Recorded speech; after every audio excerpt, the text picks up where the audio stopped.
Cuando uno piensa en el típico vecindario estadounidense, pensamos en jardines bien cuidados, casas modestas, niños corriendo en verano.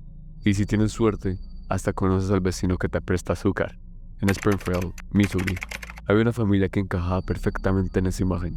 Los Staude, una familia con 5 hijos, padres trabajadores, rutina de iglesia los domingos y esa sensación de estabilidad que muchos envidiarían. Me hacía pensar que algo oscuro se escondía ahí adentro. Y bien, ¿quiénes conformaban esta familia? Mark Stade era el padre, un hombre tranquilo, amante de la música. Tocaba la batería en una banda local de rock cristiano. No ganaba mucho, pero disfrutaba lo que hacía. Era amable, sencillo. Diane, su esposa, era todo lo contrario, organizada, perfeccionista. Siempre estaba pendiente de todo, las cuentas, la comida, la educación de los hijos, etc. En público se mostraba amable, pero en privado, pues quizás era otra historia. Sus 5 hijos vivían bajo reglas estrictas. No era una casa donde se permitía mucho desorden. La familia no era perfecta, claro. Mark no trabajaba de forma constante, lo que a veces generaba tensión con Diane. Su hijo Shawn tenía una discapacidad que requería atención constante. Sarah, una de sus hijas mayores, estaba en la universidad, esforzándose por mantener sus estudios. Y Rachel, la menor, era inteligente, introvertida y muy cercana a su madre. Las cosas no eran fáciles, pero seguían adelante, hasta que un día todo cambió. Era abril de 2012 cuando Mark, el padre, comenzó a sentirse mal. Dolor de cabeza, mareos, náuseas. Pensaron que era una gripe o tal vez una reacción al calor. Mark se fue a dormir y no volvió a despertar. Murió en casa repentinamente. 2012, Mark's bandmates started noticing some unusual changes in his behavior. You saw Mark that Friday before Easter. Right. What was he like? Well, we were doing a recording session. We never got the recording done because he was just so out of whack. And I'm like, Mark, come on, we're trying to do a recording here. It didn't even click to him that we was trying to record. One thing struck me so out of place. His skin color, What did it look like? yellow. His skin was actually a yellowish color. So something was wrong with him. Something was wrong with him. That was the last time I seen him. La familia estaba devastada, aunque según algunos vecinos, Diane no parecía especialmente afectada. Cuando se le preguntó si quería una autopsia, ella se negó. Dijo que no era necesario, que él había estado mal por un tiempo, así que el cuerpo fue enterrado sin más preguntas. Curiosamente, aunque nadie pidió explicaciones, las señales estaban ahí, solo que nadie las quiso ver o no se supo cómo leerlas. Porque mientras todos aceptaban la versión de una muerte natural, el hijo mayor de la familia, Shawn, había estado contando otra historia, una que publicaba día tras día en su cuenta de Facebook. Por ejemplo, este post: mi padre sufre una enfermedad mental incurable y probablemente morirá. O también, mi padre está empeorando lentamente, su voz es arrastrada, su caminar es inestable, su cuerpo está más cansado de lo normal. Uno fuera de lo común, necesito una vida mejor. Este es intrigante y después entenderán su significado. Y por último, mi padre murió. Tuvo una vida plena. La causa de la muerte fue un derrame cerebral. Su funeral es esta semana. Sus pertenencias ahora le pertenecen a mis hermanas.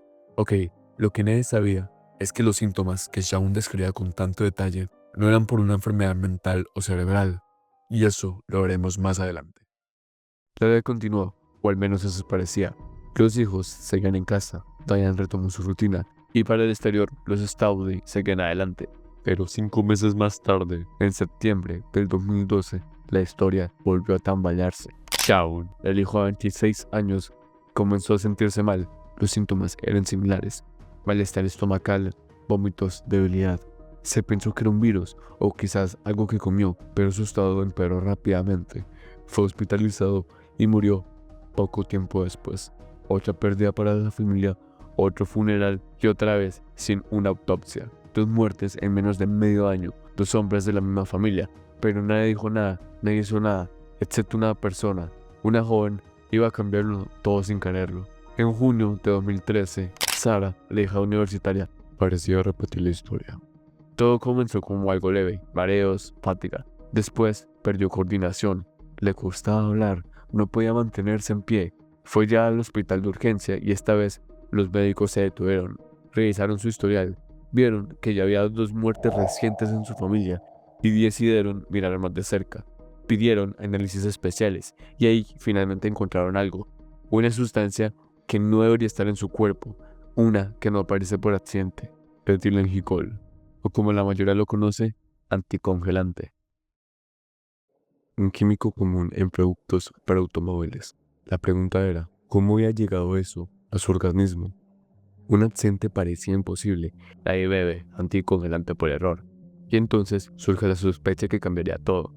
Los doctores reportaron el hallazgo a las autoridades, y por primera vez en más de un año, la policía se involucró. Empezaron a revisar los antecedentes de la familia, las 2 muertes anteriores, el padre y el hermano. Mismos síntomas, misma ausencia de autopsias, y ahora una hija envenenada con una sustancia que no debería estar ni cerca de la cocina. Esto ya no era una coincidencia.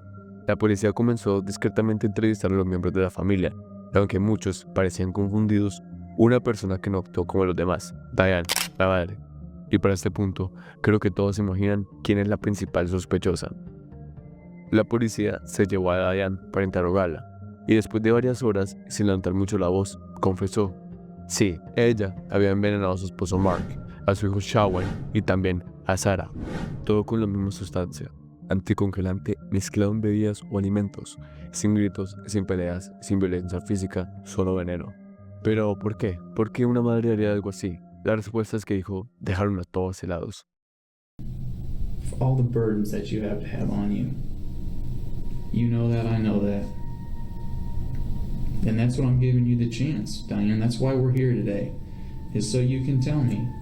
So you can tell me, so we can get it all on the table. It'll be that weight that'll be lifted off your shoulders, because I know people that, especially good people like yourself, that walk around and carry this kind of stuff, carry these kind of burdens. So many times just talking about it, to get it out there and say, here's the deal, I did this because I had all this going on, and then it'll be a relief to be able to talk about it, to get it off your shoulders, and then to help with the forgiveness and the healing process. But you have to do it. That's why I'm here. You have to sit down, just like we're doing, and talk about it and get it all out there. I know. You do know I'm that. afraid of You do. going to jail. I know you're afraid of going to jail, but that you shouldn't even be thinking about that right now. I know. But that's how my mind works. I understand, but let's put that out of your mind, because you shouldn't even be thinking about that. I understand you're afraid to go to jail. We're not going to even think about that, because that's got nothing to do with it. Now is your chance to tell us why, and to show some remorse and ask for forgiveness, and that way I can go to these other people and say, yeah, she made some mistakes and that was it. So tell me about it, Diane.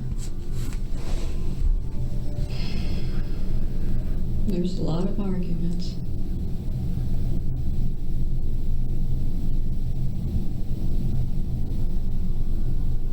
And to put it really short and sweet,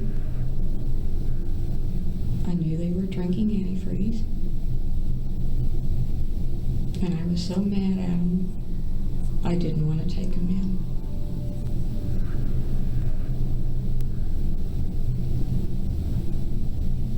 I delayed.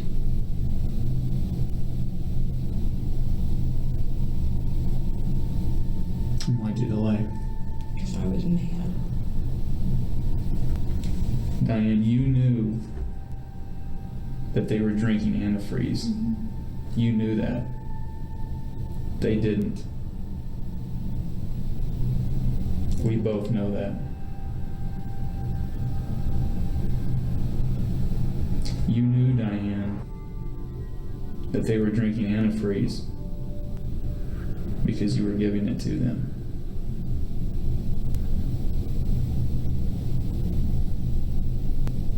And I didn't know what else to do. I really didn't.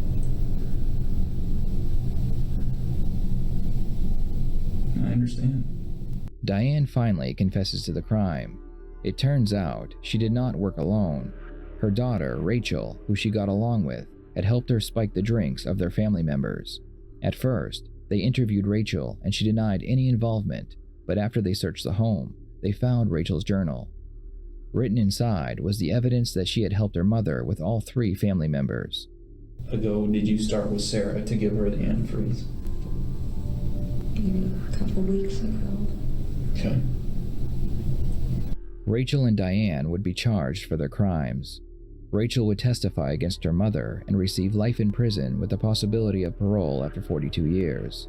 Diane would also receive life in prison, but her sentence would not come with parole.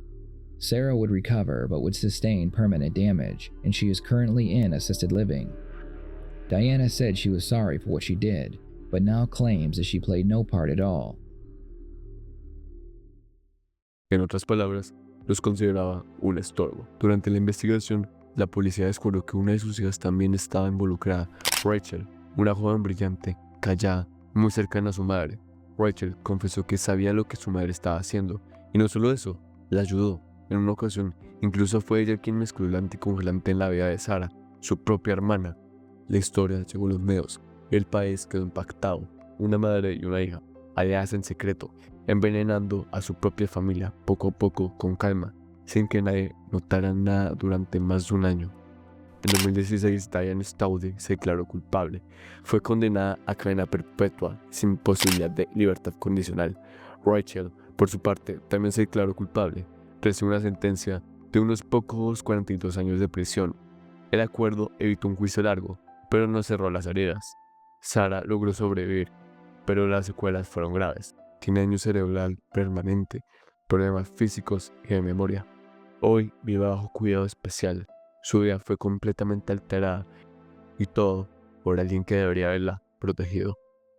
Y bueno, les quiero preguntar, ¿qué tal les parece este caso? Déjame tu opinión en los comentarios. Y si esta historia te dejó con la piel de gallina, hay muchas más que te pueden sorprender aún más. Nos veremos hasta la próxima.